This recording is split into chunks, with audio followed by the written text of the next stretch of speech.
Ως αθλητής έχω ταξιδέψει μέχρι σήμερα σε πολλά μέρη του κόσμου μας και έχω αγωνιστεί σε πολλές θάλασσες του πλανήτη μας. Η θάλασσα και γενικά το περιβάλλον αντιμετωπίζει σήμερα σοβαρά προβλήματα ρύπανσης, υποβάθμισης και καταστροφής. Ο πλανήτης καταστρέφεται από τους ανθρώπους, από εμάς, και χρειάζεται τη βοήθειά μας όσο ποτέ προηγουμένως. Είναι η ώρα να δώσουμε τη δική μας μάχη, τον δικό μας αγώνα για την προστασία του περιβάλλοντος. Είσαι έτοιμος?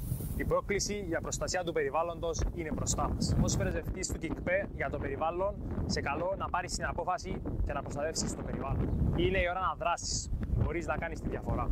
Κάθε δράση, μικρή ή μεγάλη, είναι σημαντική. Ο πλανήτης είναι στα χέρια σου.